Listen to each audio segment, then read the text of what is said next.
The scream tore through the night so sharp and raw that Grace Patterson felt it pierce straight through her chest as she stepped out of the general store. And without thinking, she grabbed her medical bag and ran toward the desperate sound that came from the small house at the edge of town. It was July in 1883, and Eagar, Arizona was nothing more than a scattered collection of wooden buildings fighting against the desert heat and the isolation of the high country. Grace had arrived only 3 months earlier, a 22-year-old woman with more determination than sense, some folks said, carrying her deceased mother's medical knowledge and a stubborn refusal to let people suffer when she could help. She was not a doctor, had no formal training beyond what her mother had taught her during those long years of riding alongside her to homesteads and ranches across Texas. But she knew how to set bones, stitch wounds, and most importantly, she knew how to bring babies into this harsh world. The screaming came again, followed by a man's voice, rough and desperate.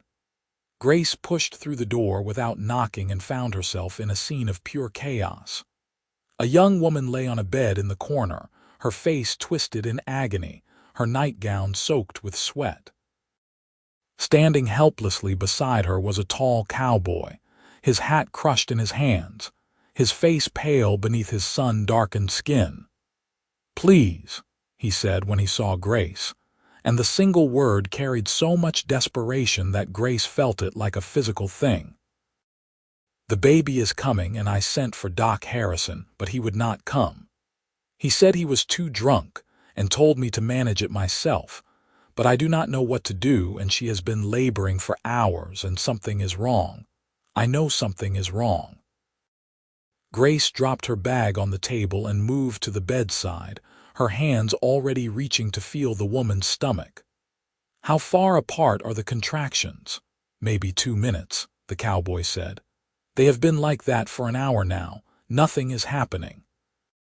The woman on the bed opened her eyes, and Grace saw the fear there, the exhaustion, the pain that went beyond physical suffering. "Help me," she whispered. "Please help me." "I am Grace Patterson," she said, keeping her voice calm and steady even as her heart hammered in her chest. "I am going to help you. What is your name?" "Sarah," the woman gasped. "Sarah Nichols." Grace looked at the cowboy. "And you are her husband," "Her brother," he said quickly. "Quentin Nichols. Her husband died 4 months ago in a stampede. She has no one else." Grace nodded, already rolling up her sleeves. "Quentin, I need you to boil water as much as you can. Get every clean cloth you have in this house.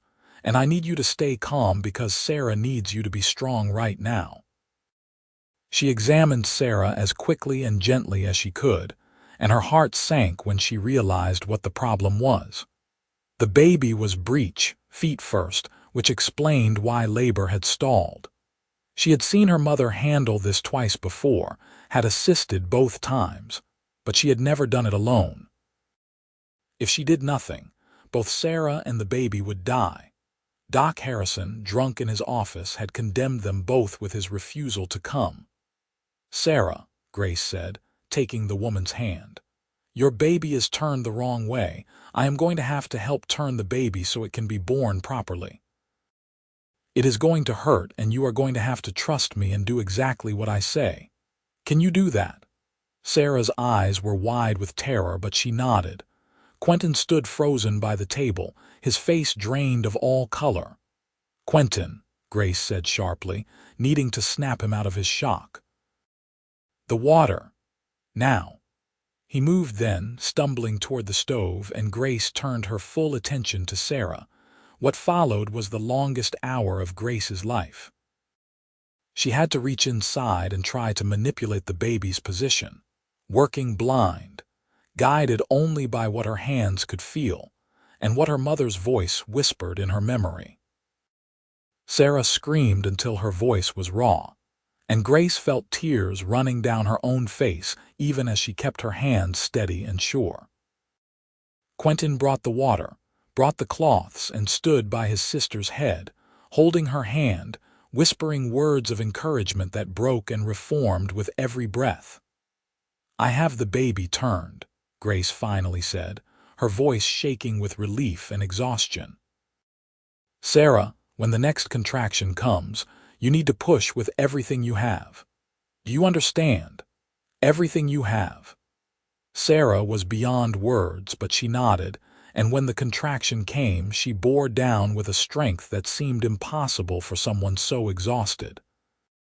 Grace guided the baby, her hands sure despite her racing heart, and suddenly there was a rush and a cry, thin and outraged, and Grace was holding a tiny, perfect baby girl covered in blood and birth matter, and more beautiful than anything she had ever seen. "You have a daughter," Grace said, and she was sobbing now, unable to hold back the tears.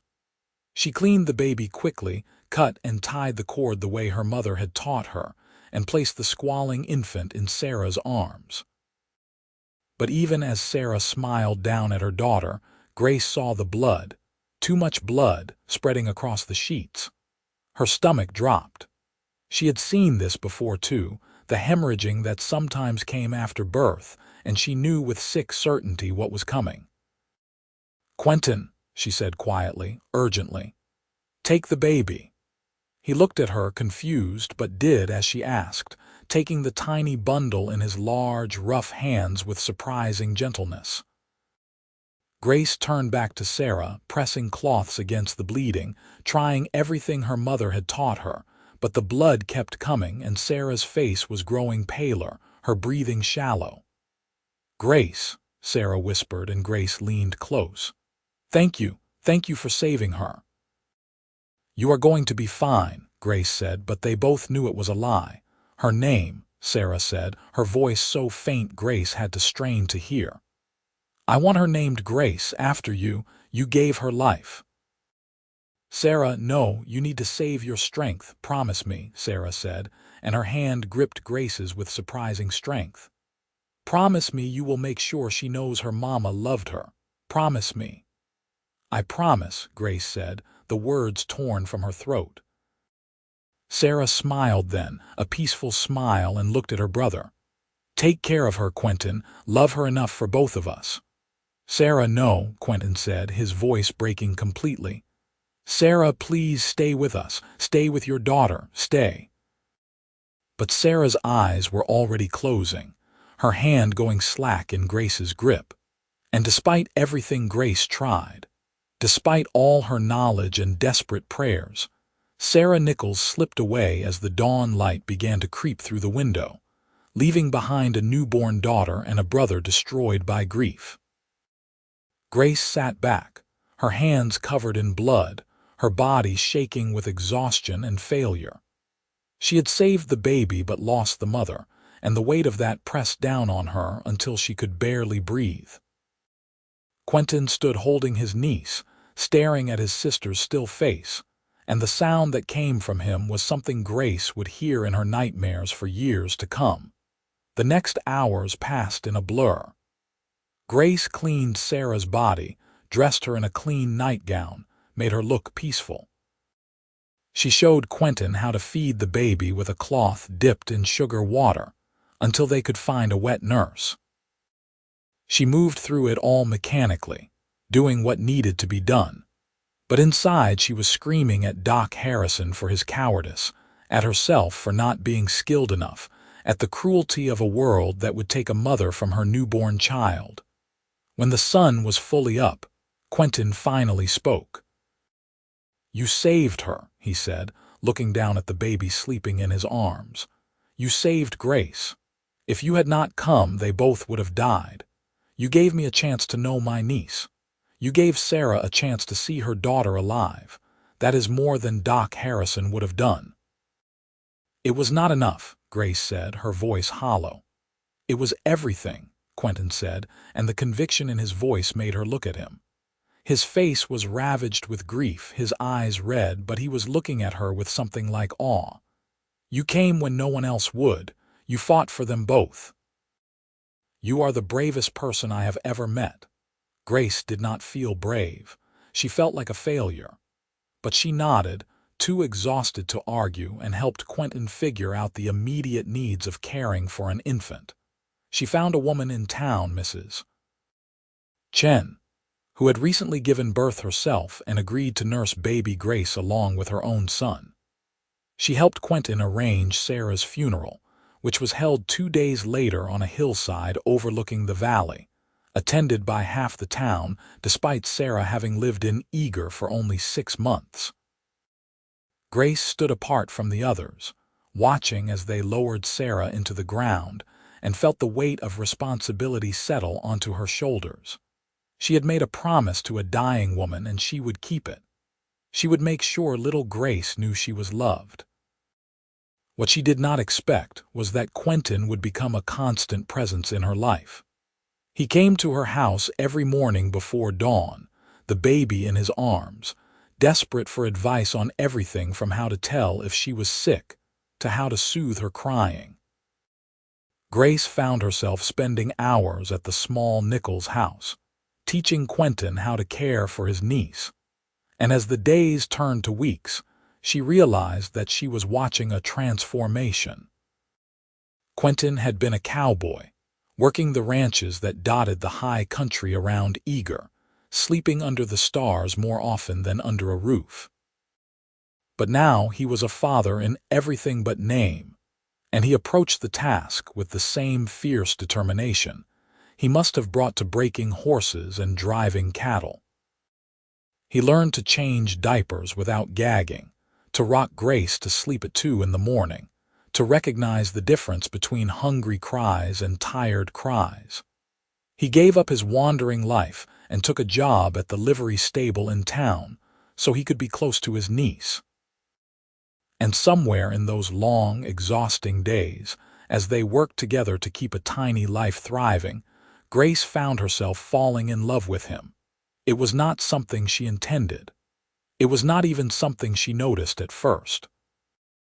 It crept up on her slowly, in the way he looked at his niece with such tender devotion, in the way he listened carefully to everything Grace told him, and never once suggested that women's work was beneath him, in the way he brought her coffee on the mornings when she arrived exhausted from sitting up all night with a patient.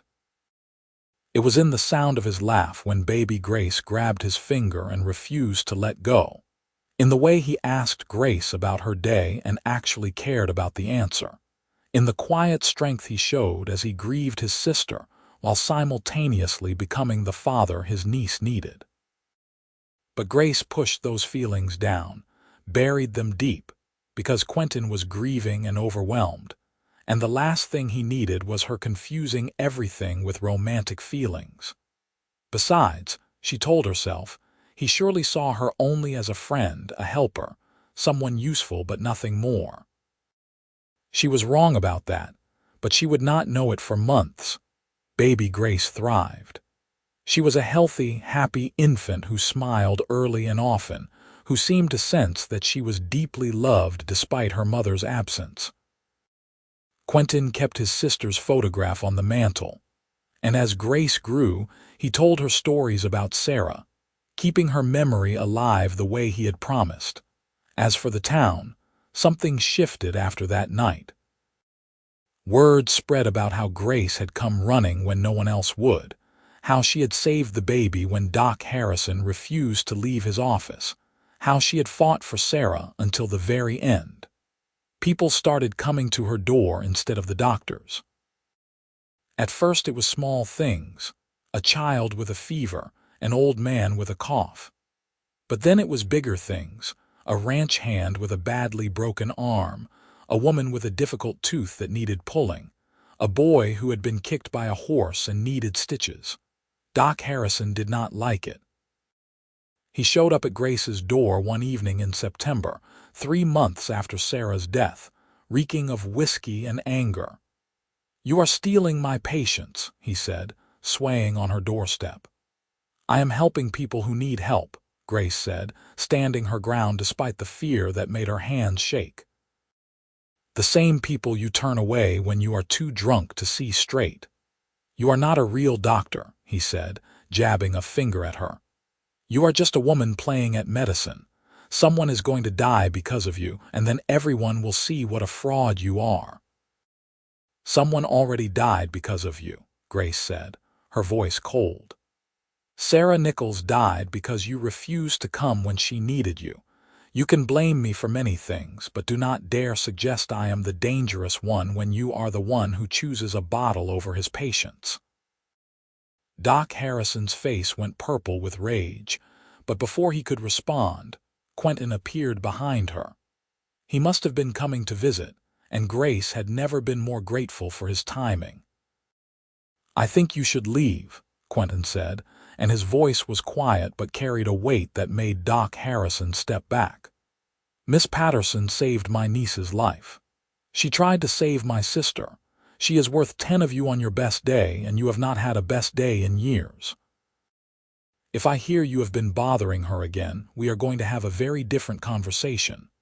Doc Harrison left, stumbling down the street, muttering curses under his breath. Grace let out a shaky breath, and Quentin turned to her with concern in his dark eyes. "Are you all right?" he asked. "I am fine," she said, but her voice shook, betraying her. "Thank you for that."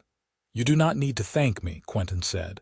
"He is a bitter old drunk who cannot stand that you are a better healer than he ever was. Everyone in town knows it." He paused, then added quietly, "I brought Grace. I thought maybe we could have dinner together, if you are not too tired." Grace looked at him standing there on her doorstep, holding his 3-month-old niece with the easy confidence he had developed, and felt her heart do something complicated in her chest. "I would like that," she said. They fell into a routine after that. Quentin would come for dinner several evenings a week, and they would eat together while baby Grace slept in a basket on the floor, or sat propped up on Quentin's lap, watching them with her wide, curious eyes. They talked about everything, about Quentin's childhood in Missouri, about Grace's years traveling with her mother, about their dreams and fears, and the strange, hard beauty of life in the Arizona high country. One evening in October, as they sat on Grace's porch watching the sunset paint the sky in shades of orange and gold, Quentin said, "I do not know what I would have done without you these past months. You have been more than a friend. You have been family." Grace felt the words settle around her heart, bittersweet. Family. It was something, but it was not what she wanted, not anymore. But she smiled and said, "You and Grace are family to me too." Quentin was quiet for a long moment, and when Grace looked at him, she found him watching her with an expression she could not quite read. "Grace," he said, then stopped, seeming to struggle with his words. "Grace, I need to tell you something." "What is it?" she asked, her heart beginning to race. But before he could answer, there was a shout from down the street, and a young boy came running toward them. "Miss Patterson! Miss Patterson, come quick! My pa has been shot." Grace was on her feet immediately, grabbing her medical bag, and Quentin stood too, picking up baby Grace. "I will come with you," he said. What followed was a long, tense night. The boy's father, a rancher named Mr. Simmons, had been shot during an argument over water rights with a neighboring ranch. The bullet had gone through his shoulder, missing anything vital, but he had lost a lot of blood. Grace worked by lamplight, removing the bullet, cleaning and stitching the wound, dosing him with laudanum for the pain. Quentin stayed with her the whole time, holding lights, fetching supplies, keeping baby Grace quiet and content while Grace worked. It was past midnight when Grace finally straightened, wiping sweat from her forehead. "He should live," she told Mrs. Simmons, who had been pacing anxiously in the corner. "Keep the wound clean, change the bandages twice a day, and come get me immediately if you see any sign of infection, or if he develops a fever." Mrs. Simmons burst into tears of relief, thanking Grace over and over. Quentin walked Grace home through the dark, quiet streets, baby Grace asleep on his shoulder. They did not talk, both too exhausted, but there was something comfortable in the silence, something that felt like coming home. At her door, Quentin said, You amaze me. Every single time you amaze me." Grace looked up at him, at his strong, kind face illuminated by moonlight, and almost said the words that were pressing against her heart. But fear held her back, fear of ruining what they had, fear of presuming too much.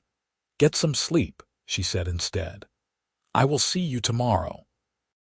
Quentin nodded, but something flickered in his eyes, something that might have been disappointment. "Tomorrow," he agreed. The seasons turned. Winter came to the high country, bringing snow and bitter cold. Grace found herself spending more time at the Nichols house, simply because it was warmer to have dinner there than to cook for herself in her small, drafty home. Baby Grace was growing, becoming more alert and interactive, and Grace found herself completely in love with the child who bore her name. It was bittersweet, being so involved in their lives while keeping her feelings for Quentin locked away, but she had become expert at hiding her heart. What she did not realize was that Quentin was doing exactly the same thing. It was Christmas Eve when everything changed. The town was holding a small celebration at the church, and Grace attended, as did most of Eagar's residents. Quentin was there with 6-month-old Grace, who was bundled up in so many blankets she looked like a little cocoon. They stood together singing carols, and Grace felt a contentment that was almost painful in its intensity. "This," she thought, "this is what happiness feels like." After the service, as people milled about sharing cookies and hot cider, Mrs. Chen approached them with a knowing smile. "You two make such a lovely family," she said. "That baby is lucky to have both a father and a mother who love her so much." "Oh, we are not," Grace started to say, feeling her face flush. "We are not married," Quentin finished, but his voice was strange, and when Grace looked at him, she saw something intense in his expression. "But Mrs. Chen is right about one thing. Grace is lucky, and so am I." He handed baby Grace to Mrs. Chen, who took her with a delighted coo, and then Quentin took Grace's hand and led her outside into the cold, clear night. The stars were brilliant overhead, and their breath came out in white clouds. "Quentin," what Grace started, but he turned to face her, taking both her hands in his. "I have been trying to say this for months," he said, his voice rough with emotion. "But the time never seemed right, and I was afraid, and I kept telling myself I was imagining things. But I cannot keep quiet anymore, Grace. I cannot stand here pretending that you are just a friend when you are so much more than that." Grace's heart was hammering so hard she thought it might crack her ribs. "Quentin, I love you," he said, and the words hung in the frozen air between them, solid and real and true. "I have loved you since that first night when you came running to help Sarah, when you fought so hard for both of them. I have loved you through every dawn when you showed up tired but determined to help me care for Grace. I have loved you through every dinner, every conversation, every moment we have spent together. You are the strongest, bravest, most beautiful woman I have ever known, and I do not want to spend another day pretending I do not feel this way." Grace felt tears freezing on her cheeks, felt her heart expanding until it filled her entire chest. "I love you too," she said, and her voice broke on the words. "I have been so afraid to say it, afraid it was not returned, afraid of ruining what we had. But Quentin, I love you so much it terrifies me." He pulled her close then, wrapping his arms around her, and she buried her face in his chest, breathing in the scent of him, horse and leather and something uniquely Quentin. "I want to marry you," he said into her hair. "I want us to be a real family, you and me and Grace. I want to wake up next to you every morning and fall asleep next to you every night. I want to build a life with you. Say yes, Grace. Please say yes." "Yes," she said, pulling back to look up at him, and she was laughing and crying at the same time. "Yes, Quentin. Yes to all of it." He kissed her then, and it was like the world fell away, like nothing existed except the two of them and the love that burned between them, bright enough to rival the stars overhead. When they finally broke apart, both breathless, Quentin rested his forehead against hers. "We should probably go back inside before we freeze to death," he said, and Grace laughed. "That would be a terrible way to start our engagement," she agreed. They went back inside to find Mrs. Chen still holding baby Grace, and when the older woman saw their faces, saw their joined hands, she broke into a wide smile. "Finally," she said. "I was beginning to think you two were going to dance around each other forever." The news spread through the small gathering like wildfire, and Grace found herself being hugged and congratulated by what seemed like everyone in town. It felt surreal, this sudden public claiming of happiness, but it also felt right. She and Quentin had been a family in all but name for months. Now they were simply making it official. They were married in February of 1884 in the same church where Quentin had proposed. It was a simple ceremony, but Grace wore a dress that Mrs. Chen and several other women in town had sewn for her, cream-colored with delicate lace at the collar, and she carried wildflowers that Quentin had ridden out to find despite the cold. Baby Grace, now 8 months old and growing more alert and active every day, was held by Mrs. Chen during the ceremony, and when the reverend pronounced them husband and wife, the baby let out a delighted squeal that made everyone laugh. Grace moved into the Nichols house, which Quentin had spent the past month expanding, adding on a bedroom and a proper surgery room where Grace could see patients. It was not fancy, but it was home, and Grace had never been happier. She continued her healing work, and Quentin continued at the livery, and together they raised Sarah's daughter with all the love they had in them. The first time baby Grace called Grace Mama, Grace burst into tears. She and Quentin were in the kitchen, and Grace had been about to leave for a house call when 8-month-old Grace reached for her and said, clear as day, "Mama." Grace looked at Quentin, stricken. "I do not want to replace Sarah," she said. "Grace should know about her real mother." Quentin came to her, wrapping his arms around both her and the baby. "Sarah would want this," he said firmly. "She would want Grace to have a mother who loves her, and you do. You love her as much as any mother could.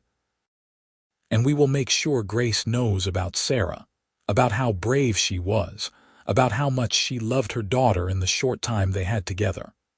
But Grace is allowed to call you Mama, because that is what you are to her." Grace held the baby close, feeling the weight of responsibility and love settle even more firmly on her shoulders.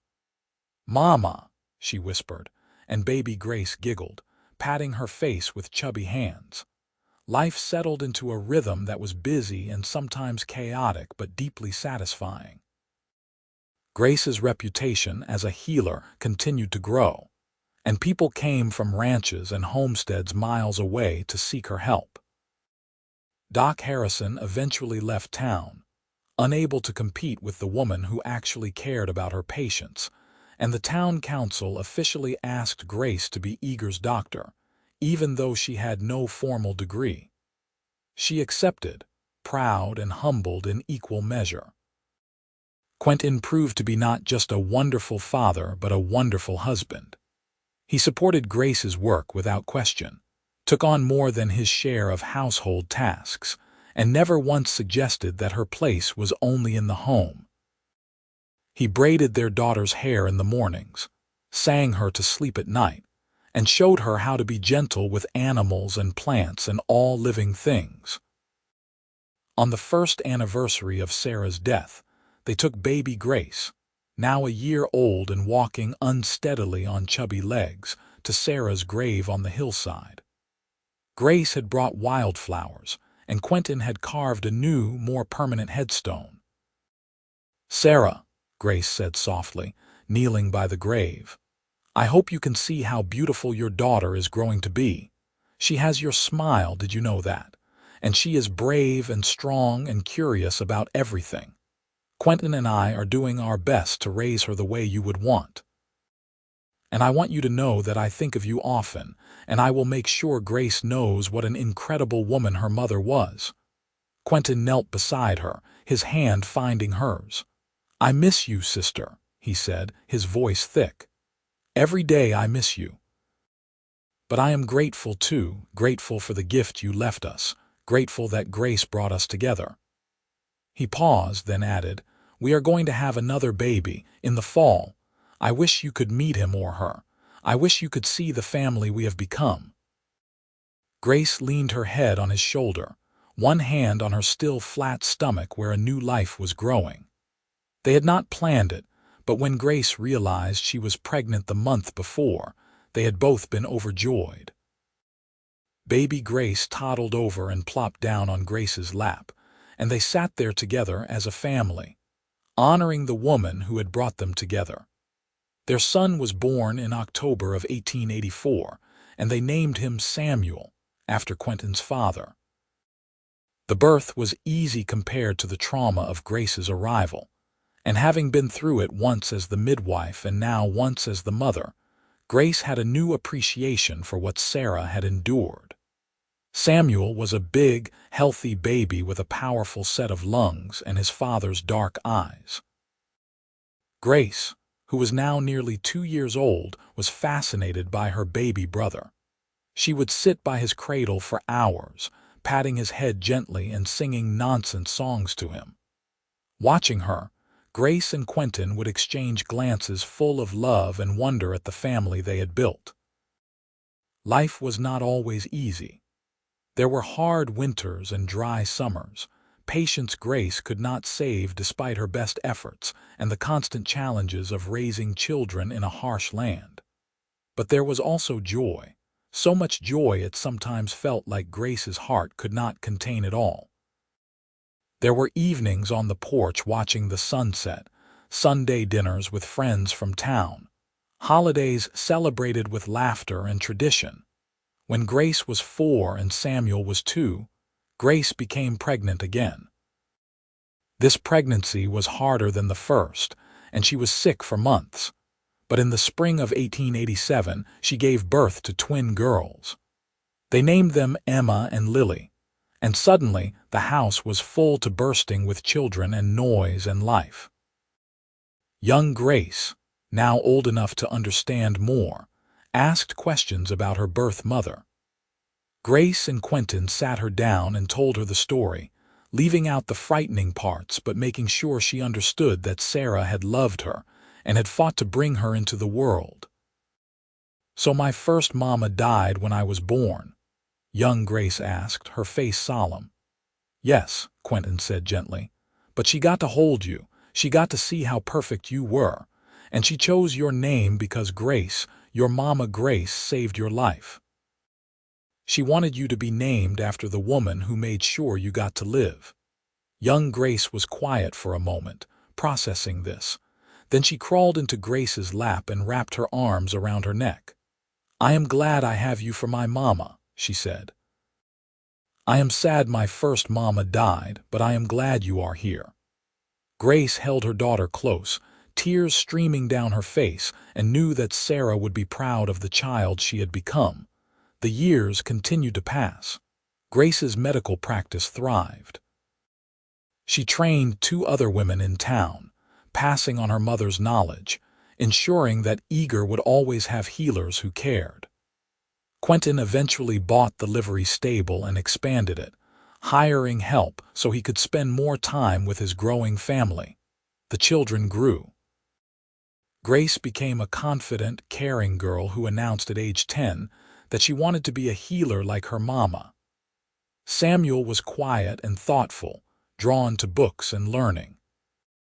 Emma and Lily were identical in appearance but completely different in personality, one bold and adventurous, the other gentle and artistic. In 1893, when young Grace was 10 and the twins were 6, Grace gave birth to one more child, another son they named Thomas. He would be their last, and Grace, now 32, felt complete in a way she had never imagined possible back when she was a lonely young woman carrying her mother's medical bag and wandering from town to town. On their 10th wedding anniversary, Quentin took Grace back to the hillside where Sarah was buried. The children were with Mrs. Chen, who despite her age still loved caring for them. Quentin had packed a picnic, and they sat on a blanket looking out over the valley that had become their home. "Do you ever regret it?" Grace asked, leaning against her husband's shoulder. "Taking on so much responsibility, you could have had an easier life." Quentin turned to look at her, his face showing every one of his 38 years but also showing a contentment that went bone deep. "I have never regretted a single moment," he said. "Yes, life has been hard sometimes, but it has also been beautiful. You are beautiful. Our children are beautiful. The life we have built together is everything I never knew I wanted." Grace kissed him, soft and sweet, and tasted the truth of his words. "I love you," she said. "I loved you then, I love you now, and I will love you always." "And I love you," Quentin said. "You saved my niece that night, but Grace, you saved me too. I was just drifting before you came into my life. You gave me purpose and family and love. You gave me everything." They sat together as the sun began to set, painting the sky in the colors Grace had come to associate with home. In the distance, they could see the buildings of Eagar, smoke rising from chimneys, life continuing in its daily rhythm. It was not a big town, not an important place by most measures, but it was theirs. They had built something here, something that would last. That evening, after they returned home and the children were in bed, Grace sat at her desk writing in the journal she had started years ago. She wrote about her life, about the patients she had helped, about the children she was raising, about the man she loved. And she wrote about Sarah, keeping a record so that young Grace would always be able to know her birth mother, even if only through stories. "I think she would be proud," Quentin said, coming up behind her and placing his hands on her shoulders. "Sarah, I think she would be proud of the woman her daughter is becoming." "I hope so," Grace said, setting down her pen and turning to look up at her husband. "I have tried to honor her memory, to keep my promise." "You have done more than that," Quentin said. "You have loved Grace as your own. You have given her siblings and a stable home and shown her what it means to be strong and compassionate. Sarah could not have asked for anything more." Grace stood and wrapped her arms around Quentin's waist, resting her head on his chest and listening to the steady beat of his heart. It was a sound that had become synonymous with home, with safety, with love. Outside, the desert night was vast and dark, filled with its own dangers and beauty. But here, in this small house with her husband's arms around her and her children sleeping safely in their beds, Grace felt nothing but gratitude. The following years brought their share of challenges.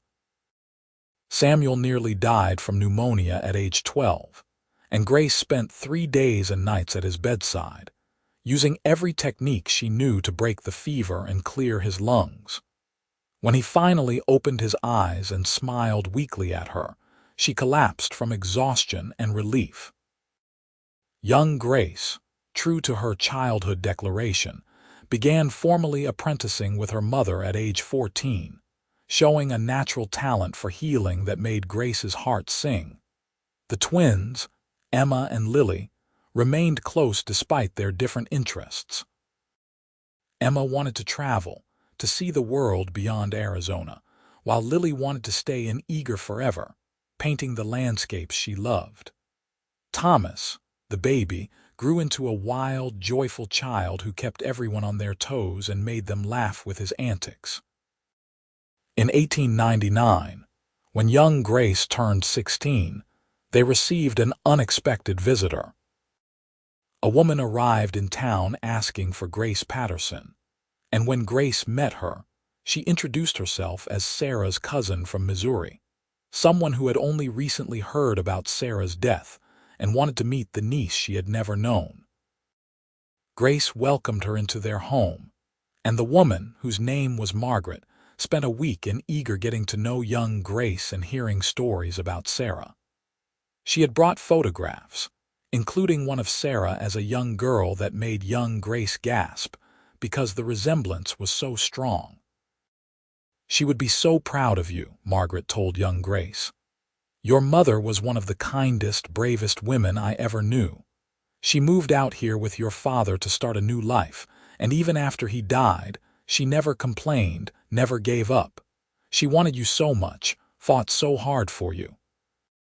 I am grateful you have had such a good life, grateful that Grace and Quentin loved you the way Sarah would have wanted." After Margaret left, young Grace was quiet for several days, processing this new connection to her birth mother. Finally, she came to Grace and Quentin and said, "Thank you for telling me about her, for making sure I knew where I came from. But I want you to know that you are my parents. You are the ones who raised me, who loved me, who made me who I am. I am grateful for Sarah, grateful she gave me life, but you gave me everything else." Grace held her daughter and cried, overwhelmed by love and pride. Quentin wrapped his arms around them both, and they stood there in the kitchen of their home, a family bound not just by blood but by choice and love and years of building a life together. As the new century approached, Grace looked back on her life with wonder. She was 38 years old, had 5 children ranging from 19 to 6, and had delivered over 300 babies in Eagar and the surrounding area. She had saved countless lives, lost some despite her best efforts, and earned the respect and love of an entire community. She had a daughter named after her who was about to become a healer in her own right, a son who was heading to university in Tucson, and 3 younger children who filled her days with chaos and joy. And she had Quentin, her partner in everything, the man who had loved her through exhaustion and triumph, who had never once made her feel like she had to choose between her calling and her family, who had shown her that it was possible to have both. On the last day of the 19th century, the town of Eagar held a celebration. There was music and dancing, food and drink, and a sense of excitement about the new era beginning. Grace and Quentin danced together under strings of lanterns while their children played with the other young people in town. Grace was now 19, poised and confident, already talking about the medical techniques she wanted to learn and bring back to Eagar. Samuel, 17, was leaving for university in 2 weeks, and while Grace would miss him desperately, she was proud of the scholar he had become. The twins, now 12, were dancing with each other, and Thomas, 6 years old and still wild, was running around with a pack of other boys, their shouts of laughter carrying through the night. "Can you believe it?" Grace said to Quentin as they swayed to the music. "We have been married for 16 years. Sometimes it feels like yesterday, and sometimes it feels like forever." "The best kind of forever," Quentin said, pulling her closer. "Do you remember that night, Christmas Eve, when I finally worked up the courage to tell you how I felt?" "I remember being terrified you did not feel the same way," Grace admitted. "I remember thinking my heart was going to pound right out of my chest." "I was terrified too," Quentin said. "Terrified I would lose you if I spoke up, terrified I would lose myself if I did not. Best risk I ever took." Grace laughed and tilted her head back to look at the stars, the same stars that had witnessed their proposal all those years ago. "We have built something good, haven't we?" "We have built something extraordinary," Quentin corrected. "And it all started because you were brave enough to run toward someone else's pain instead of away from it. You saved Grace that night, but in a way, you saved all of us. You brought this family into existence." As midnight approached, the whole town gathered to count down to the new century. Grace stood with her family, Quentin's arm around her waist, their children arranged around them. When the clock struck 12, the crowd erupted in cheers, and fireworks that someone had brought from Tucson exploded overhead, painting the sky in brilliant colors. Grace looked at her family, at the town she had made her home, at the life she had built from nothing but determination and love, and felt complete. The girl who had arrived in Eagar 16 years ago with nothing but a medical bag and her mother's training had become a woman with roots that went deep, with a family that was her anchor and her wings, with a purpose that gave her life meaning. She thought of Sarah, as she often did, and sent a silent thank you to the woman who had brought her and Quentin together. Sarah had given them grace, and in doing so, had given them everything. Her sacrifice had created this family, this love, this life. The years continued to roll forward. Young Grace went to medical school in San Francisco, one of the few women accepted into the program, and returned to Eagar 4 years later with a proper medical degree and new techniques that she and her mother immediately put to use. Samuel became a teacher, returning to Arizona to work in the growing school system. Emma did travel but always came home and eventually settled in Phoenix, where she opened a shop selling her sister's artwork alongside goods from around the world. Lily stayed in Eagar and married a rancher, giving Grace and Quentin their first grandchildren. Thomas, true to form, became a lawman, keeping the peace in the territory with humor and fairness. Grace and Quentin grew older together, their hair turning gray, their faces gaining lines, but their love never wavering.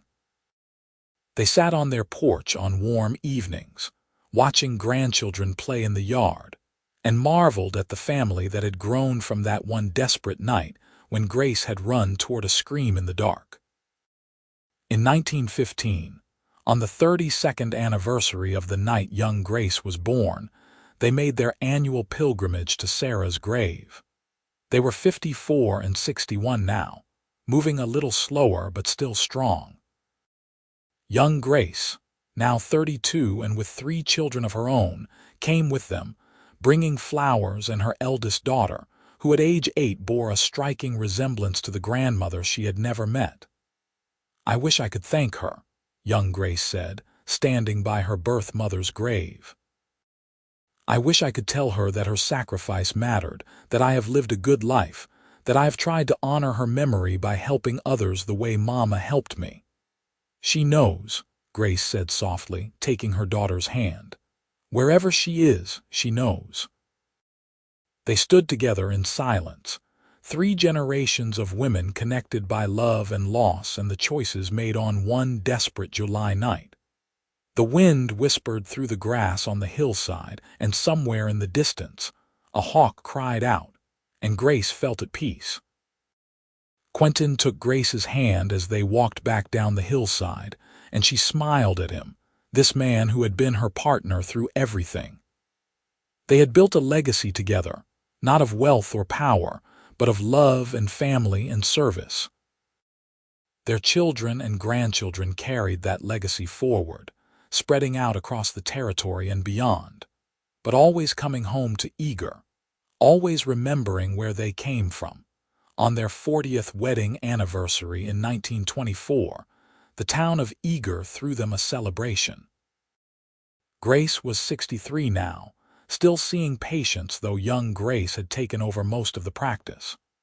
Quentin was 70, finally retired from the livery, spending his days working in the garden and spoiling his grandchildren.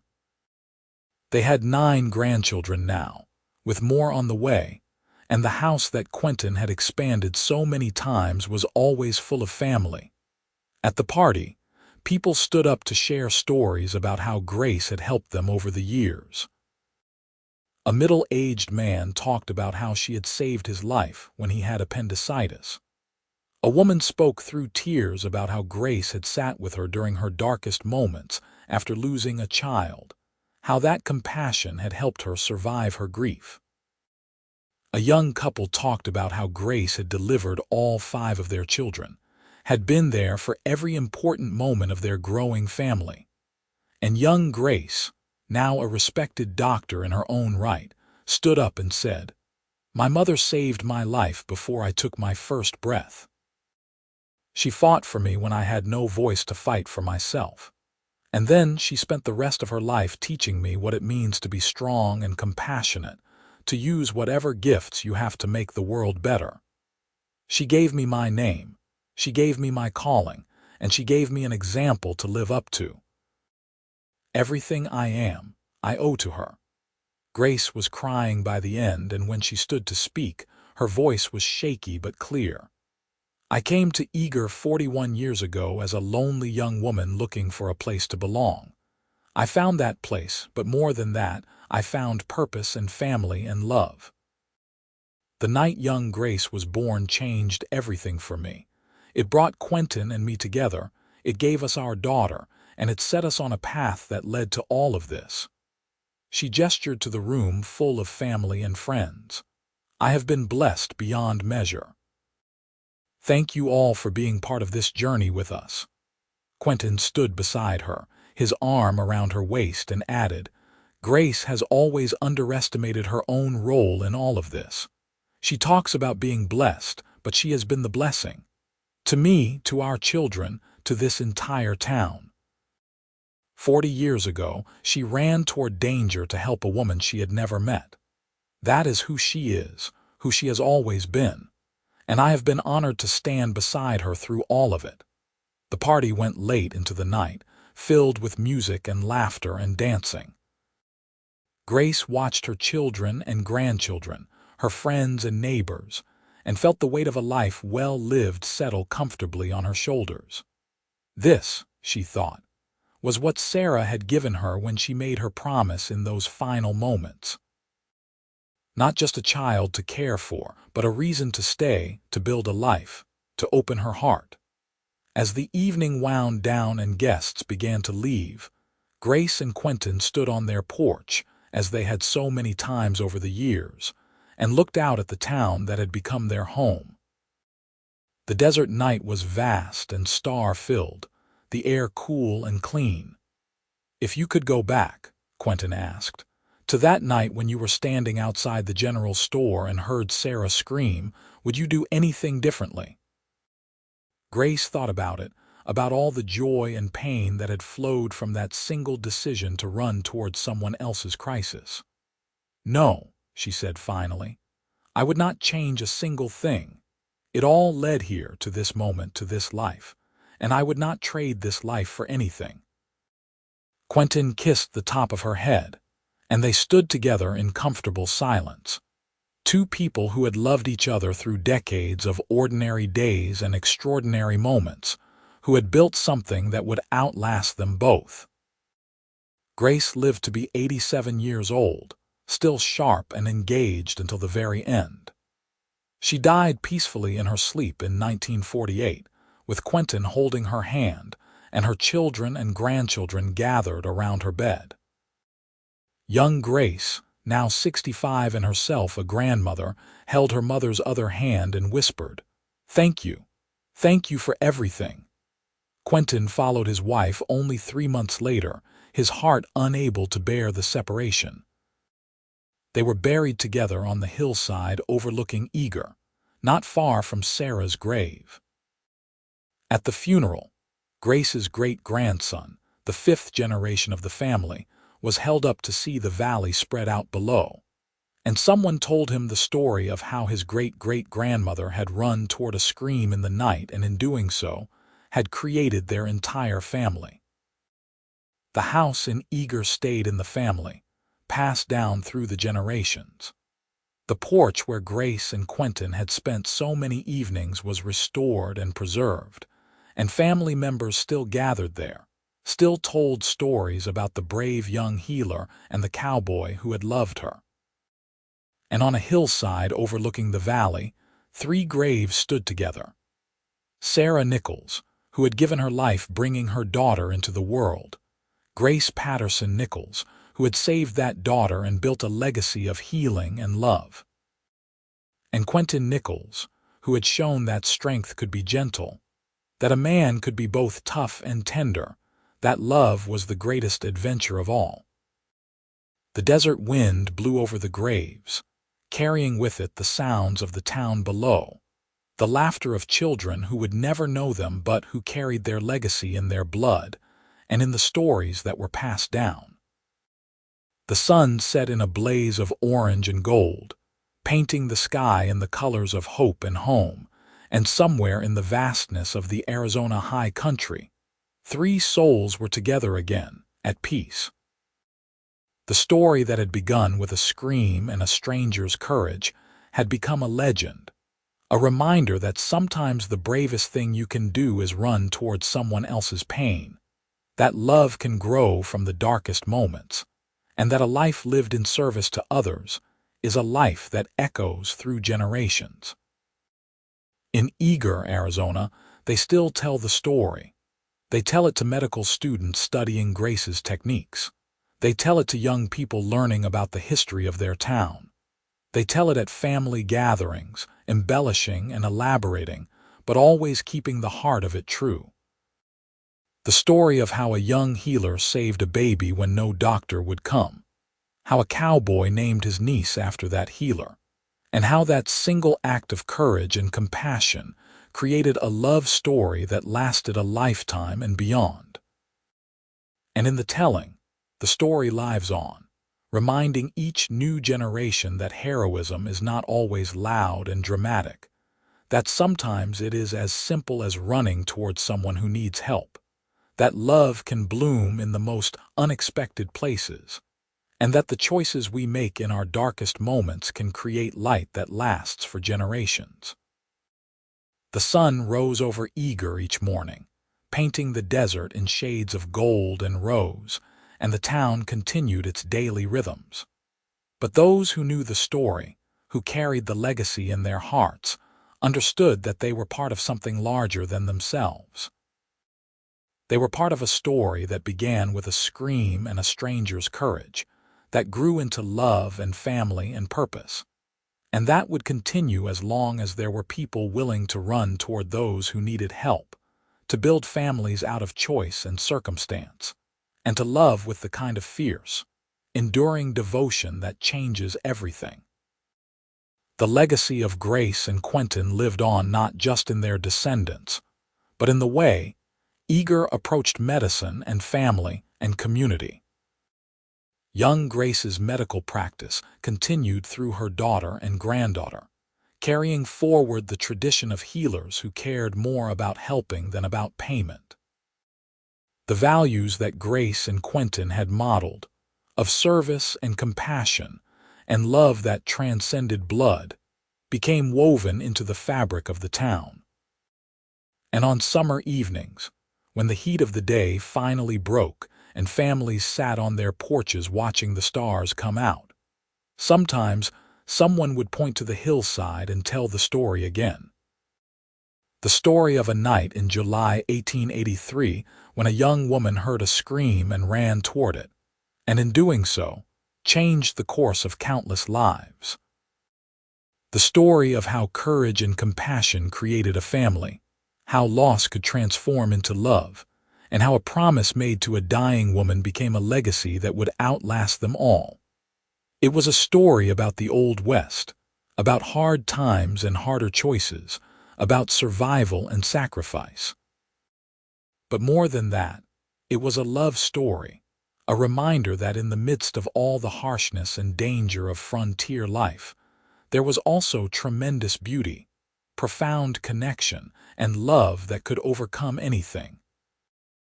It was a story that needed to be told, again and again, so that no one would forget that sometimes the most important thing you can do is show up when someone needs you, and that from those moments of crisis and courage, extraordinary things can grow. And so the story lived on, passed from grandmother to grandchild, from teacher to student, from neighbor to neighbor, a testament to the power of a single act of compassion, the strength of enduring love, and the way that one desperate night in a small Arizona town created ripples that spread out across time, touching lives that Grace and Quentin would never know but whose existence was made possible by their love. The end of their story was not really an end at all. but a beginning that continued to unfold with each new generation.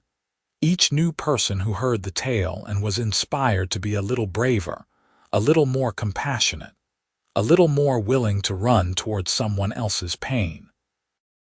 And in that way, Grace and Quentin lived forever, not just in the memories of those who loved them, but in the countless small acts of courage and kindness that their story inspired. The desert had witnessed it all, had seen Grace run through the darkness toward a stranger's scream, had watched as love grew between the healer and the cowboy, had observed as they built a family and a life that honored both the woman who had died and the child who had survived.